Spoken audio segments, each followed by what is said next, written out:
ગઈકાલે ડેડિયાપાડાના સાગબારા તાલુકાની એટીવીટીની મિટિંગ હતી અને પ્રાંત અધિકારીના અધ્યક્ષસ્થાને આ મિટિંગ હતી. એ મિટિંગમાં મામલતદારશ્રીઓ પણ હતા, ડેડિયાપાડા અને સાગબારાના બંને ટીડીઓ હતા, બીજા અન્ય અધિકારી હતા અને ધારાસભ્ય ચૈતરભાઈ વસાવા અને ડેડિયાપાડા તાલુકા પંચાયતના પ્રમુખ સંજયભાઈ વસાવા હતા, સાગબારા તાલુકા પંચાયતના પ્રમુખ બેન ચંપાબેન હતા અને બીજા એટીવીટીના સભ્યો. એટીવીટી મિટિંગના એજન્ડાને લઈને ધારાસભ્ય અને બંને પ્રમુખ, સાગબારાના પ્રમુખ અને ડેડિયાપાડા તાલુકા પંચાયતના પ્રમુખમાં અમને બોલવાનું થયું. એમાં એ એક ઘટના આગળ વધતા બંને વચ્ચે ઉગ્ર બોલાચાલી થઈ. ધારાસભ્ય ગુસ્સામાં આવી ને પહેલા તો મોબાઈલથી માર્યો સંજયભાઈને, તાલુકા પંચાયતના પ્રમુખને. મોબાઈલ ના વાગ્યો, માથું ફેરવી લીધું. ફરી કાચનો ગ્લાસ જે પાણી પીવાનો હોય ત્યાં હતો, તે કાચના ગ્લાસથી સીધો એટેક કર્યો. સદનસીબે ત્યાં ઉપસ્થિત કોઈકને કોઈ કર્મચારીએ એના હાથથી એ પકડી લીધો, ગ્લાસ આખો તૂટી ગયો હતો. આ ધારાસભ્ય ન શોભે એ પ્રકારનું આ કૃત્ય ગઈકાલે ચૈતરભાઈ વસાવે કર્યું. સ્વાભાવિક છે કે આવા પ્રકારનો એટેક કરે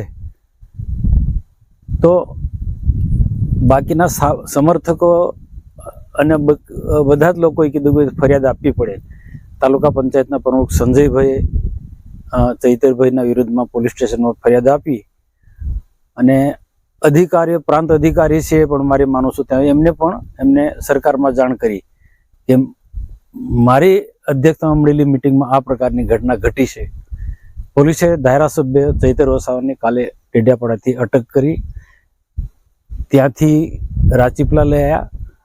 પણ હદ એ બાબતને વટાવી કે ગુનો એમને કર્યો અને બાકીના અમારા જેવા લોકો પર આરોપ મૂકે કે ઈરાદાપૂર્વક અમારી સામે કાવતરું કર્યું, એના સમર્થો આક્ષેપ મૂક્યો છે કે ઈરાદાપૂર્વક મનસુખભાઈ કે ભાજપના લોકોએ કાવતરું કર્યું છે. આમાં કાવતરાનો સવાલ જ નથી હોતો. ઈસુદાન ગઢવી કે બીજા લોકો આક્ષેપ એના પાર્ટીના, આમ આદમી પાર્ટીના નેતાઓ એવો, કેજરીવાલ જેવા એવો આક્ષેપ મૂકે કે વિસાવદરની ચૂંટણી ભાજપ હારી ગયું એટલે અકળામણમાં આ પ્રકારનો ચૈતર વસાવાને ગુનેગાર ઠેરવીને એને એરેસ્ટ કરે છે, ખોટી રીતના એરેસ્ટ કરે છે, આ રીતના આરોપ મૂકે. પણ ત્યાં અધિકારીની ઉપસ્થિતિમાં, પ્રાંત અધિકારીની ઉપસ્થિતિમાં, તાલુકાના બીજા અન્ય અધિકારીની ઉપસ્થિતિમાં આ પ્રકારનો જે એટેક કરે એમાં કાવતરાનો ક્યાં સવાલ છે? મારે પ્રશ્ન ચૈતરભાઈને છે અને આક્ષેપ મૂકનારાના પણ છે કે ચૈતરભાઈના પ્રશ્નો સાચા હોય, રજૂઆત એની જે પણ હોય એજન્ડાને લઈને વાત કરવાની હતી તો ડેપ્યુટી કલેક્ટર હતા, પ્રાંત અધિકારી હતા, એમની સત્તાના રૂએ રજૂઆત કરી શકતા હતા, લિખિત આપી શકતા હતા અને ત્યાં કદાચ સંતોષ ના હોય તો સરકારમાં રજૂઆત કરવાની હતી. પણ તાલુકા પંચાયત જેવા વ્યક્તિને સીધો આ રીતના કાચના ગ્લાસથી હુમલો કરે, મોબાઈલ ઉપર ફેંકે, મારે, તો આ યોગ્ય નહીં કહેવાય. એટલે સ્વાભાવિક છે કે પોલીસની રીતના એ કાર્યવાહી કરવાની જ છે.